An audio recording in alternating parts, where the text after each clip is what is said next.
Ui, ui, ui, ui, ui, habe ich die Ehre, habe die Ehre. Ja, 2 fucking lange Tage und Nächte und am Wochenende und was weiß ich was. Quergelt wie ein Narischer. Mir raucht da ein bisschen der Bimbus, muss ich sagen. Aber ich habe ordentlich was geschafft, möchte ich behaupten. Deswegen wird das Video jetzt auch ein bisschen länger als wahrscheinlich ich sonst mit 20 Minuten daherkomme. Weil ich, um ehrlich zu sein, gar nicht so recht weiß, wo ich da anfange. Und deswegen wird das jetzt ein bisschen ein Kreuzfeuer überall ein bisschen hinballern, was ich gemacht habe. Grundlegend geht es aber um einen Extraktor.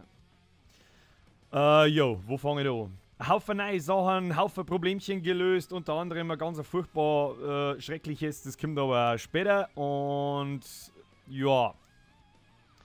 Ja, wo fangen wir an? Diesmal habe ich nicht mehr einen Spickzettel, weil ich mir die ganze Scheiße nicht mehr mitschreiben habe können, weil ich einfach vom einen Eck in das andere und hin und her und zeige und klump. Aber fangen wir doch einfach mal an, was denn so ersichtlich ist. Ich habe schon gar keine Ahnung mehr, was ich im letzten Video jetzt gesammelt habe, vor lauter Brainfuck in die letzten 2 Tage. Ja. Mobiler Extraktor. Bam, Funst. In kurz. Ja, aber wie das jetzt genau ausschaut, dann fangen wir doch halt einfach mal an, würde ich sagen. So.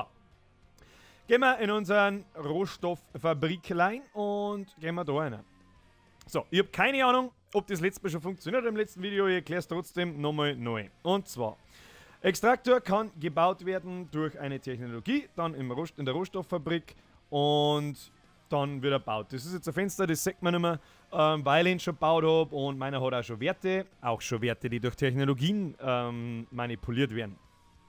Sagen wir, wie schnell ist er, wie viel verbraucht er pro zurückgelegte Strecke und so weiter. Und jetzt klingelt es gerade in diesem Moment, das glaube ich, habe ich letztes Mal schon verzeiht. Deswegen überspringen wir das jetzt einfach und ja, schauen wir uns da mal die Funktion von dem ganzen Ding an. So, das erste, was ich einmal gemacht habe, ist, dass man diese Tooltips einfach, dass die mal mehr Sinn ergeben. Das ist einmal das erste. Zum Beispiel gibt es schon gar kein Tooltip mehr auf meiner eigenen Kolonie, weil man es einfach nicht braucht, ganz einfach.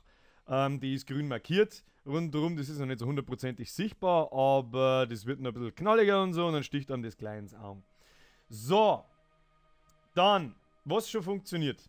Klicke daher, ist eine Wasserstoffablagerung verfügbar. Und da sehen wir auch gleich schon so ein kleines Icon, das jetzt auch schon da herum hat in der Leisten quasi sichtbar ist. Das ist jetzt momentan einmal das Icon für Wasserstoff. Das ist der Primärrohstoff auf unserem Planeten, der auch schon richtig ausgelesen wird anhand der Kolonie, auf welchem Planeten ich mich befinde. Nämlich auf dem Erdplaneten, da ist der Primärrohstoff nun mal der Wasserstoff und den gilt es als wichtigsten Rohstoff zu ergattern. Ja. Dann gibt es natürlich da Rohstofffelder. Die haben wir letztes Mal auch schon gesehen, aber letztes Mal waren die da noch statisch drin.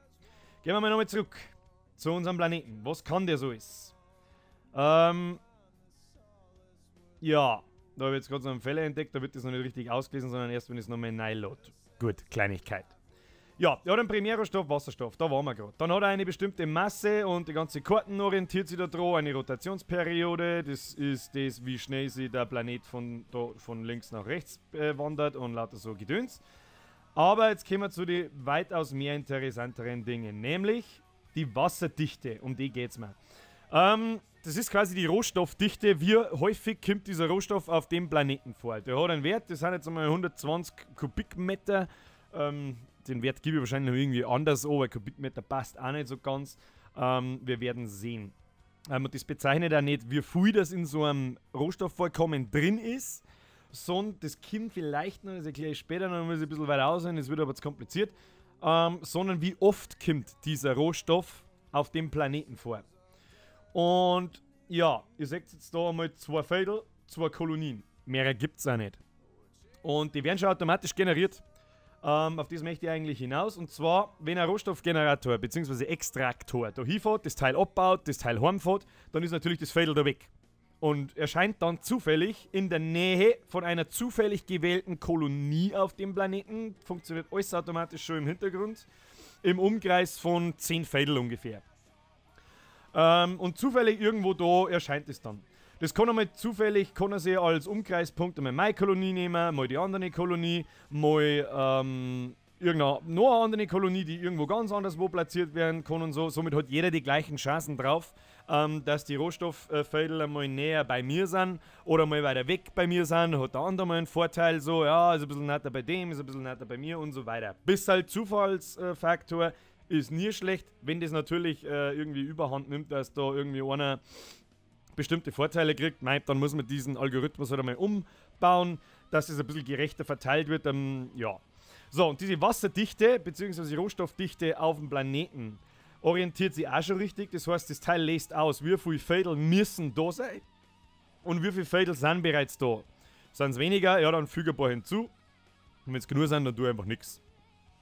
Das heißt, die Dichte orientiert sich nicht an der Fläche von dem Planeten. Sonst warten jetzt da, keine Ahnung, 20 gesehene Fädel. Es spielen aber bloß 5 Leute, 10 Leute in der Umgebung. Und keiner streitet sich so wirklich richtig um dieses Vorkommen.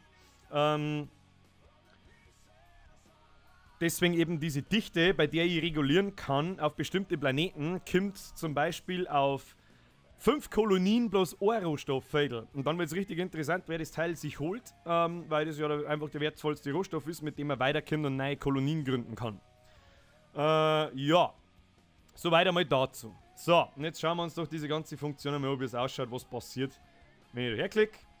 Ich habe im Hintergrund, ich habe jetzt natürlich genug Rohstoffe, deswegen wird mir da nichts angezeigt und so weiter. Es wird einmal ausgelesen, wie viel Treibstoff kostet mir denn die Fahrt zu diesem Rohstoff und wieder zurück. Und zwar 1000 Fermium. Die kostet es mir sofort, weil ich den Treibstoff ja in meinen Reaktor einlegen muss. So kann man sich das vorstellen. Und dann fährt er da los und baut ab und dann kommt er wieder. Es wird automatisch die Distanz berechnet zu dem Fädel, das sind 5,1 Kilometer. Und je nachdem, wie schnell mein Extraktor momentan ist, also meiner fährt momentan glaube ich 200 irgendwas km/h, desto schneller ist er halt an dem Platz. Der fährt halt dann, keine Ahnung, so und so viel Fädel pro Stunde.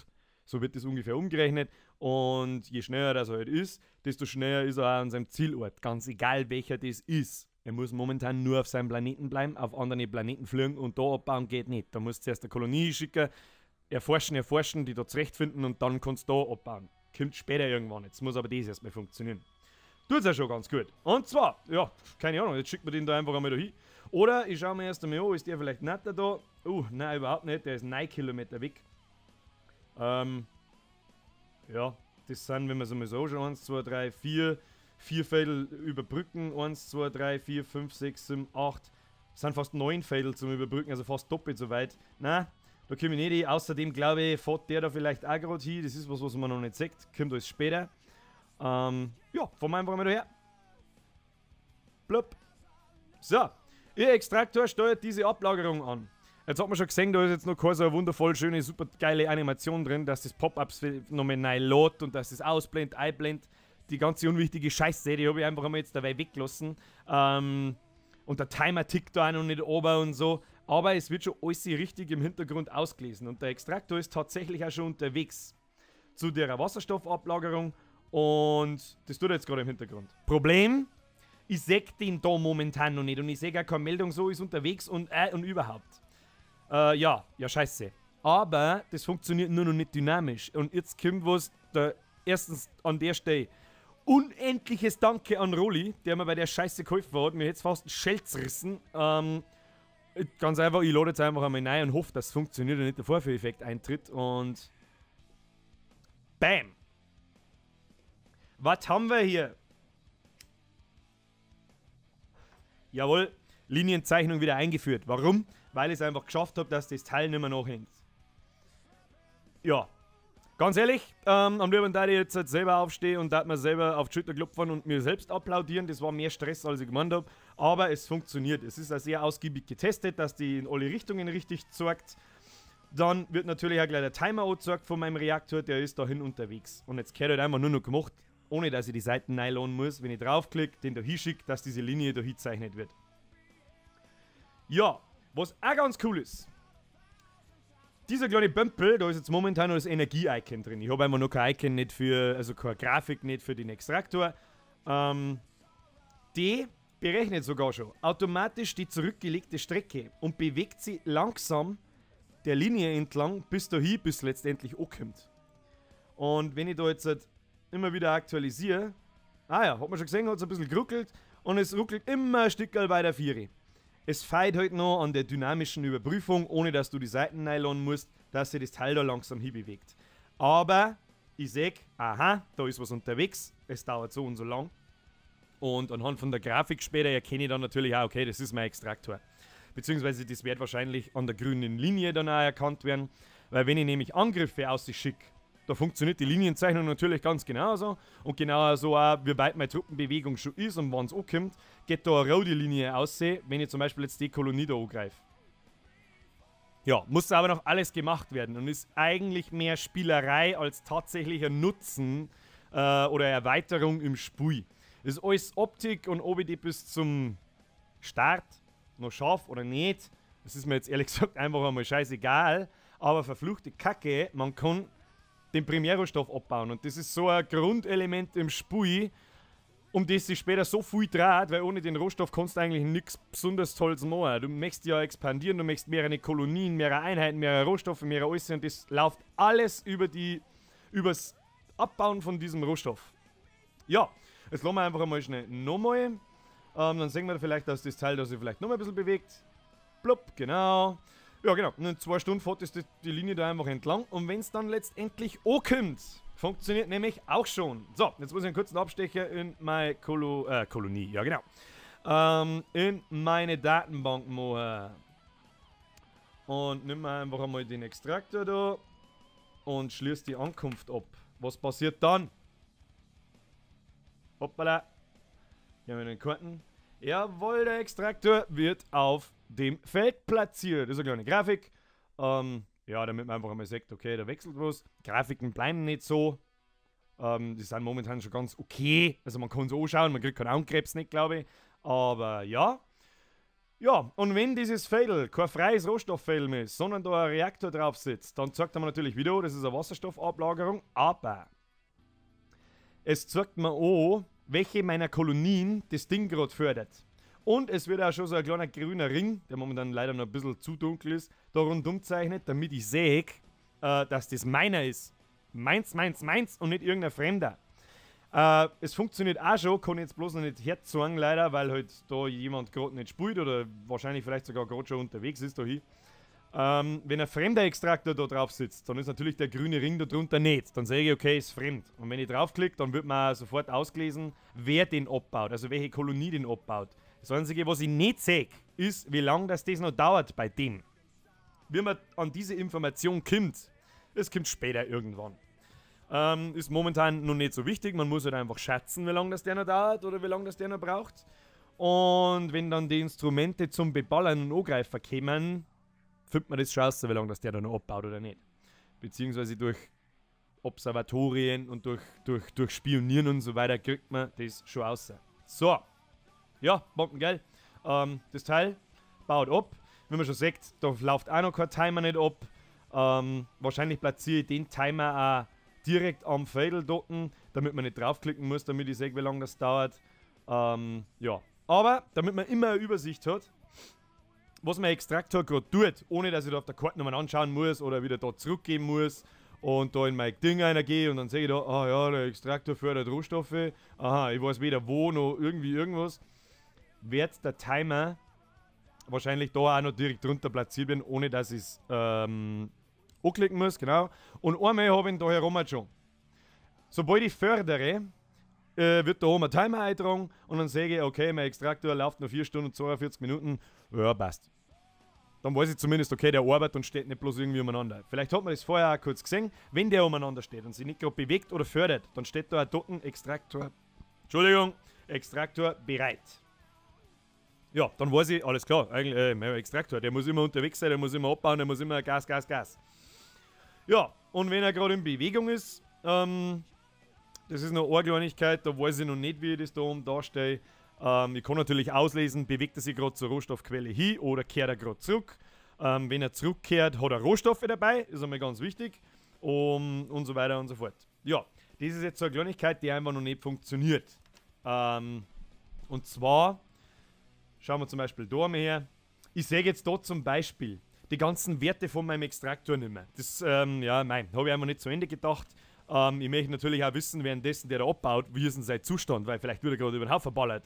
Wie schnell ist er, weil ich gerade Technologie erforscht habe, das möchte ich einfach wissen. Dieses Datenblatt meines Extraktors, der ja doch ziemlich viele Werte und ziemlich komplex ist, möchte ich einfach im Auge behalten. Kommt noch, ist natürlich auch mehr Anzeige-Feature als jetzt tatsächliche Funktion dahinter, weil die Funktionen funktionieren alle. Und ich versuche jetzt die alle so ein bisschen zum Erklären. Ja. Gut, soweit so gut. Was passiert, wenn das Ding fertig ist? Dann schließt man doch einfach einmal die Förderung ab.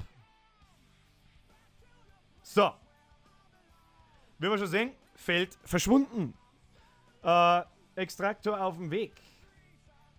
Neues Feld rechts unten generiert. Was vorher da natürlich nicht war. Funktioniert alles schon automatisch. Was ich jetzt seht da herum, okay, mein Extraktor ist in Bewegung. Ich kann halt da herum, habe ich keinen Platz mehr, dass ich den Timer dafür anzeige. Aber für das wird es später, und das sieht man jetzt da schon, er ist zwar in Bewegung, aber hey, wo ist die grüne Linie hingekommen? Ja, ist nicht so leicht. Weil noch nicht mitgespeichert wird, von wo der zurückkehrt. Hier ein bisschen kacke. Denkfehler gewesen. Kann ich aber nur einbauen, ist aber momentan nicht so verdammt wichtig, dass ich sage, das passt dabei schon. Ich weiß, dass er in Bewegung ist und wenn ich in meine Kolonie zurückschaue, dann weiß ich, der mobile Extraktor kehrt zurück nach Hause. Was jetzt da noch feit ist, eine saubere Ansicht, alles klar, von wo kommt er natürlich, das muss ich irgendwo mitspeichern, sonst kann ich es auch nicht auslesen und keine Linie zeichnen. Was er dabei hat vor allem, der hat jetzt da einen Wasserstoff dabei. Das ist einmal so die Grundextraktion. Man kriegt immer einen Rohstoff aus dem Ding raus. Und jetzt bin ich noch am Überlegen, ob man diesen Rohstofffeldern noch Eigenschaften gibt. Das heißt, das Rohstoffvorkommen da ist recht hoch, da haben mehr wie eins drin. Aber dann wird er wieder weniger wertvoll. Also das heißt, die Quelle an sich wird schon wertvoller, wenn mehr drin ist. Aber ich streite mich nicht so drum, weil vielleicht ist ein anderer noch übrig, wo nicht so viel rausgeht, aber meine Hauptsache, mir geht das Teil nicht kaputt. Stattdessen werde ich wahrscheinlich die Abbaumenge erhöhbar machen. Und so ist es bis jetzt auch schon. Das erkläre ich ganz am Schluss, wenn wir Technologien durchgängen. Ja, jetzt ist auf alle Fälle mal unser mobiler Extraktor unterwegs nach Hause und ich weiß, dass er einen Rohstoff dabei hat. Es wird momentan noch nicht angezeigt. Sobald das fehlschlägt, kriegen wir mir Berichte. So, wenn wir schon sehen, der Herum hat sich was aufgetan, machen wir da mal auf. Was steht da? Extraktor. Förderung erfolgreich auf Wuchs Tower. Das heißt, wenn der Extraktor fertig ist da mit Abbauen, dann kriegst du einmal einen Bericht, dass alles gut gelaufen ist. Sir, unser mobiler Rohstoffextraktor meldet, dass die Rohstoffablagerung auf Wuchs Tower, auf dem Planeten, erfolgreich verlaufen ist. Achten Sie auf mögliche feindliche Übernahmen, während der Extraktor die geförderten Rohstoffe 2 Wasserstoff. Warum 2 Wasserstoff? Das erkläre ich am Schluss. In Ihre Kolonie, Birkster Todeskolonie, transportiert. So, warum steht das jetzt da so genau drin? Birkster Todeskolonie und was weiß ich. Überlegen wir mal weiter. Stellen wir uns vor, wir haben mal so 10 Kolonien und alle heißen irgendwie. Und dann kriegst du da so eine Meldung. Und dann steht nicht drin, welcher Reaktor das da fertig geworden ist. Dann denkst du so, ja super, jetzt kann ich alle meine 28 Kolonien durchsuchen, wer jetzt da zurückkommt und wo das passiert ist und so weiter und so fort. Ja, Informationen sind alles und ich habe mir alles so detailliert wie möglich da reingeschrieben. Ja, textlich schaut das jetzt momentan dieser Bericht noch ein bisschen mager aus. Es ist einfach bloß weiß auf schwarz, schaut scheiße aus. Da kommt noch ein sauberer Bericht. So wird es da auch mit ein bisschen Grafiken und so und einer sauberen Darstellung und einer sauberen Struktur, wie das beim Kampfsystem, beim aktuellen Kampfsystem der Fall ist.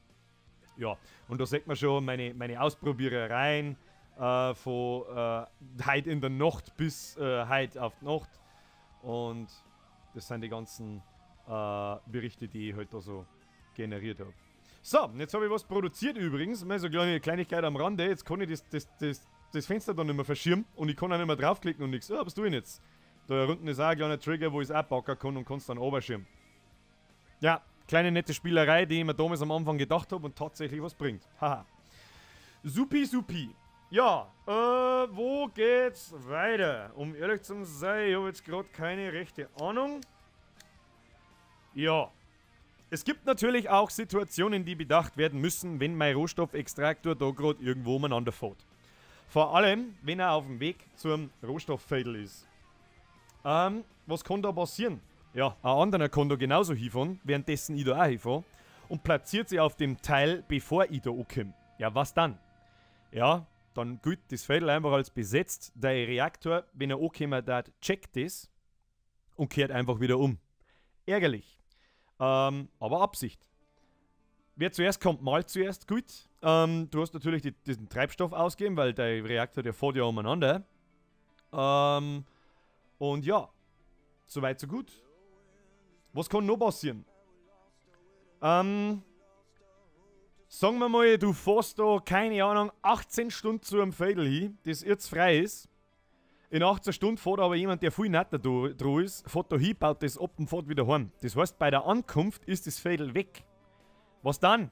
Ja, dann haben einfach natürliche Anomalien oder der Feind dafür gesorgt, dass dieses Rohstofffädel da verschwindet. Dann kehrt der Reaktor auch automatisch um und wieder nach Hause. Ja, und das dauert halt seine Zeit. Das sind so Dinge, die sollte man natürlich vermeiden, aber wenn man das so einfach macht, dann kann man da ja auch nicht Strategiespiel, bei dem man vielleicht ein bisschen nachdenken muss, drüber schreiben. Was ich aber ganz gern tat. Ja, soweit so gut. Das sind Funktionen zum Extraktor. Das Ding fährt hin, wo es hin soll, baut Rohstoff ab, kommt wieder.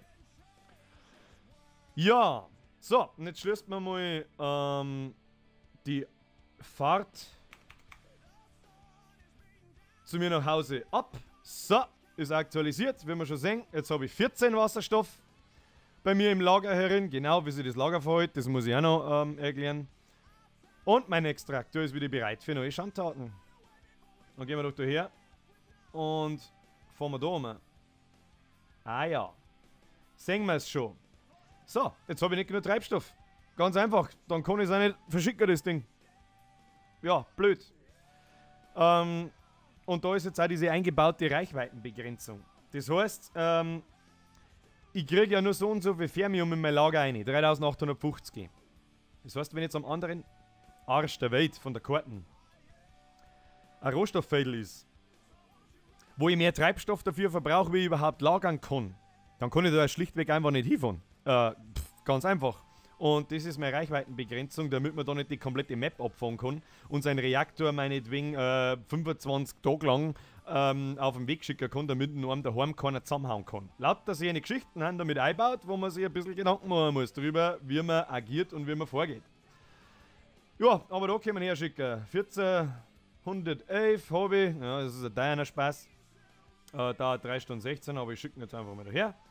Ist unterwegs, laden wir mal die Karten rein, weil mir die Linienzeichnung so gut gefällt. Yeah! Und funktioniert auch nach rechts unten. Und das Ding ist jetzt einfach unterwegs. Ja. Draufklicken kann ich auf das Teil leider noch nicht. Ja, ist einfach noch keine Funktion nicht da. Kommt aber noch.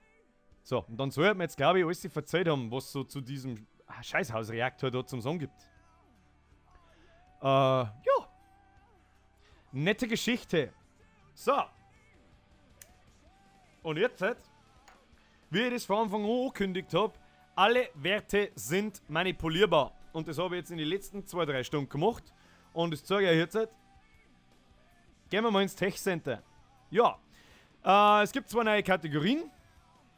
Machen wir mal den Technologiebaum auf. Ja, das sind mittlerweile schon ein paar.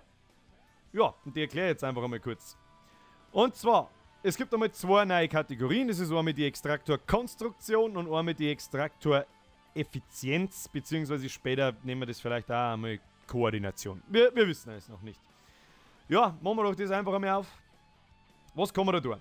Die Technologie, dass man einen mobilen Rohstoffextraktor erforschen kann, die gibt es ja schon länger. Haben wir auch schon erforscht, sonst kann man gar nicht bauen und gar nicht damit umgehen. So. Aber, ein Punkt davon ist einmal, dieser Reaktor kann ja kaputt gehen. Wenn er kaputt geht, muss ich einen neuer bauen. Das heißt, es kostet mir kontinuierlich Rohstoffe und das dauert auch immer seine Zeit. Genau, und für diese 2 Werte gibt es Technologien. Einmal die Kostenreduktion und einmal einen Baumeister. Einmal verbessert es einfach mit ein bisschen so Blabla-Text, der einfach noch nicht so ganz geil ist, weil ich einfach kein guter Texteschreiber bin.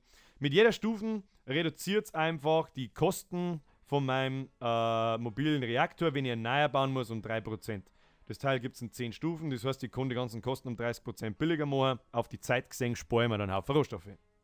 Ja, und der Baumeister ist nichts anderes wie der Baumeister für alle Gebäude. Das verbessert einfach die Koordination und die Konstruktion von einem mobilen Rohstoffextraktor.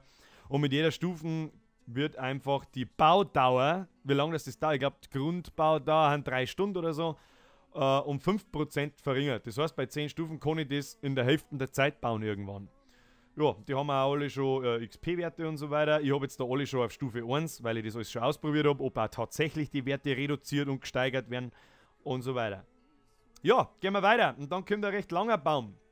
Und da sagt man schon, ja, es wird einiges zu tun geben. Triebwerke unter Extraktoreffizienz. Natürlich wird ja jede Technologie da bei einer bestimmten Stufe freigeschalten. Das heißt, ich habe nicht auf TechCenter Stufe 1 habe ich alle diese Möglichkeiten, sondern je weiter dass ich mit TechCenter ausbaue, desto mehr dieser Technologien stehen mir zur Verfügung und desto mehr kann ich ausbauen. Somit hat das TechCenter auszubauen schon mal seine erste Funktion quasi. Ja, genau. So, Triebwerke. Stufe 1 bis 20. Was tut es?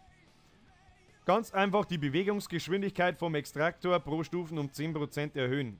So, das heißt, ich kann ihn insgesamt um 200% schneller fahren lassen. Momentan fährt er, ich glaube, der Grundbewegungswert ist so bei 200 km/h. Und später fährt er halt dann einfach einmal 400 oder 600 km/h. Somit bist du viel schneller als deine Gegner bei den Fatal Dotten und wieder zu Hause. Und zuerst habe ich überlegt, ob mit der erhöhten Geschwindigkeit auch die Treibstoffkosten steigen.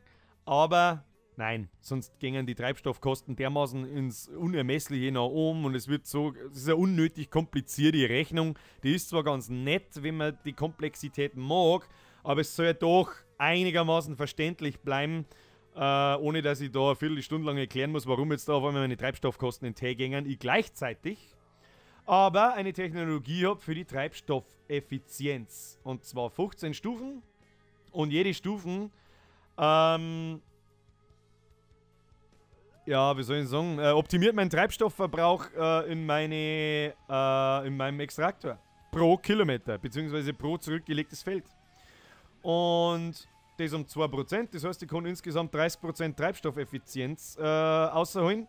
Und dann brauche ich pro Feld weniger Treibstoff. So, und das ist eine der stärksten Technologien, die es dann quasi für einen Extraktor gibt. Denn erstens, das Teil erhöht meine Reichweiten massiv. Wenn er weniger verbraucht, komme ich natürlich damit weiter mit genauso viel Treibstoff als vorher. Und 30% ist, glaube ich, viel. Dann kann ich anstatt 10 Fädel, kann ich nämlich dann 13 Fädel fahren.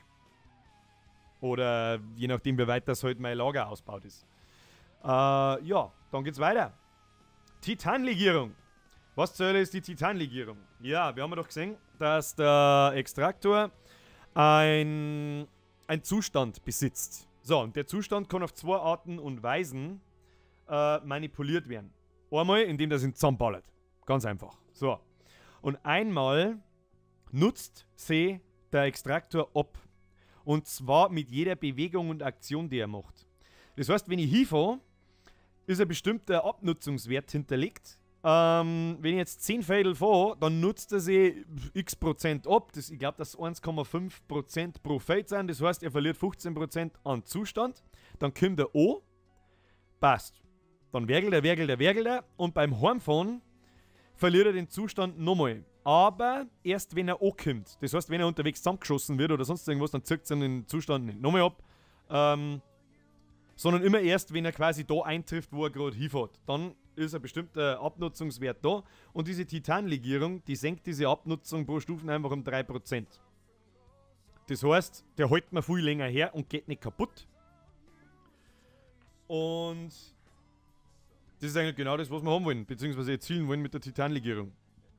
Das Teil wird einfach wetterbeständig und so weiter.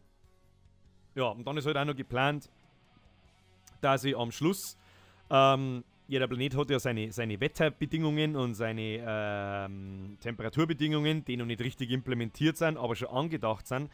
Und je krasser das Temperatur ist auf dem Planeten und das Wetter, gerade in dem Moment, desto höher ist die Abnutzung natürlich. Und dann machen sie so 30% weniger Abnutzung natürlich sehr schnell bemerkbar, wenn der Extraktor nicht nach einmal hin und her von kaputt ist. Beziehungsweise Auf einem Plasmaplaneten, da wo 600 Grad herrschen, da kann der Extraktor nicht einmal 5 Fädel fahren, bevor er überhaupt kaputt geht. Ohne diese Erforschung kriegst du das Teil überhaupt nicht zum Laufen. Das ist so der Sinn dahinter. Soweit sind wir allerdings noch nicht. Wird alles noch Stickerl für Stickerl ausprobiert und eingebaut, aber die Funktion ist schon mal gegeben. Wunderbar. Ja, Bodenforschung.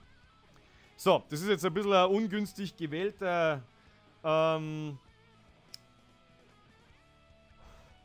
Begriff, sag ich jetzt einmal. Wobei eigentlich Blödsinn, es ist ja gar nicht, vorher hat das anders geheißen. Habe ich noch mal unten nicht. Ha, wurscht. Bodenforschung, ja, was ist das? Mein Extraktor hat eine Effizienz. Wie schnell, dass der den Rohstoff aus der Ablagerung extrahiert. Der Grundwert ist da momentan, ich glaube, 3 oder 4 Stunden. Ja, und jede Stufe macht das Ganze einfach 5% schneller. Das heißt, ich kann anstatt 5 Stunden das Teil abbauen lassen, schafft das in 2,5. Und wenn ich dann alle Technologien, vor allem die Treibstoffeffizienz, die Triebwerke und die Bodenforschung ausgebaut habe, dann wird mein Reaktor, der anfangs recht träge ist, ziemlich fix, ziemlich schnell. Das heißt, er baut schneller ab, er bewegt sich schneller, er sammelt einfach viel schneller diesen Primärrohstoff. Deswegen sind die Technologien gar nicht so unwichtig. Ja, weiter geht's. Intensives Studium. Was bedeutet das? Du schickst Wissenschaftler mit auf dem Weg zum Extraktor. Denn mit jeder Aktion, die der Extraktor macht, und so haben wir das auch mal angekündigt, jede Aktion im Spiel, jede aktive Aktion, mit der sollst du Erfahrung gewinnen können. Und der Extraktor ist nun mal ein sehr wichtiges Instrument und erfordert da sehr viel Aktion und sehr viel Tun und Machen. Und mit jeder Aktion kriegst du Erfahrung. Das heißt, wenn du losschickst und er kommt an, kriegst du Erfahrung. Und umso mehr Erfahrung, je weiter das er gefahren ist. Dann, beim Abbauen, wenn er fertig ist, förderst du tatsächlich einen Rohstoff. Oder wenn du natürlich vorher zusammengeschossen wirst oder auf dem Weg zusammengeschossen wirst, dann kriegst du natürlich keine Erfahrung. Soll ja, wie soll ich sagen, dann soll dir der Feind ja auch daran hindern, beziehungsweise du einen Feind daran hindern, dass er Erfahrung kriegt. Dann tut es gleich doppelt so schön weh, wenn er kaputt geht. Und beim Heimfahren, wenn er ankommt und einen Rohstoff abliefert, kriegst du wieder Erfahrung. So, und je höher das die Stufen ist, desto mehr Erfahrung kriegst du dafür. Pro zurückgelegtes Feld und pro Aktion und so weiter und so fort. Jo!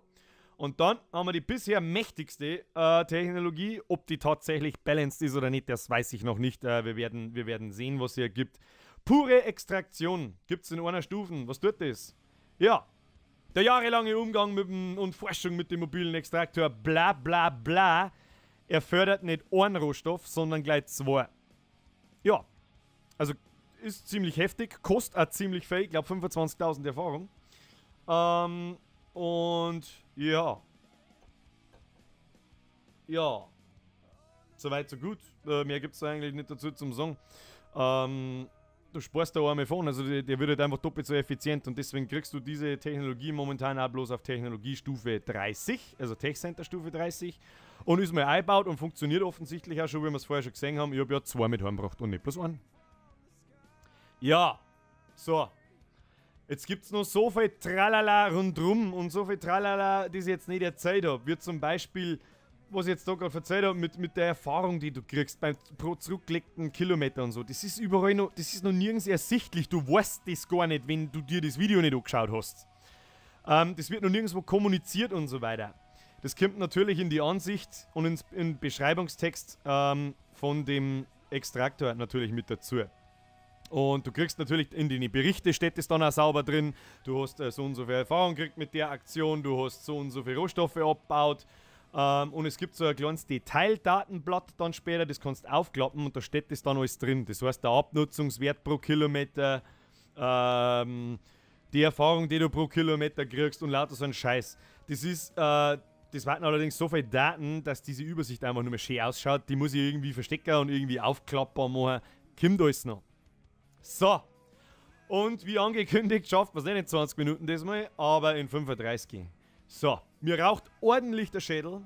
Ich hoffe wirklich, euch taugt was seht's. Ich hab mich schon ein bisschen gespielt damit die ganze Zeit. Es ist schon ganz okay, es fehlt noch einiges, das ist mir ganz klar. Aber die Grundfunktion ist da. Ich sage vielen lieben Dank fürs Zuschauen. Nochmal vielen lieben Dank an Roli für die Linienzeichnung, dass die so einwandfrei funktioniert. Und wenn wir schon sehen, ja, es bewegt sich langsam, aber sicher da nach vorn und es funktioniert einfach und es funktioniert einfach. Ja, ich für mich finde es einen geilen Scheiß. Darf mich sehr interessieren, was ihr davon haltet. Vielen Dank fürs Anschauen, vielen Dank für eure Geduld, vor allem vielen Dank für eure Zeit, wenn ich das so anschaue, wie viele Leute, dass sie das anschauen. Es sind nicht viele Leute, die sich das anschauen, aber die Leute schauen sich das Video echt fast komplett an und das motiviert mich natürlich zum Weitermachen. Und schauen wir mal, was passiert an Weihnachten. Jo. Vielen, vielen Dank, einen schönen Abend euch, einen schönen Tag, je nachdem, wann es euch anschaut. Wir hören uns und wieder schauen. Reingehauen. Auf Wiedersehen.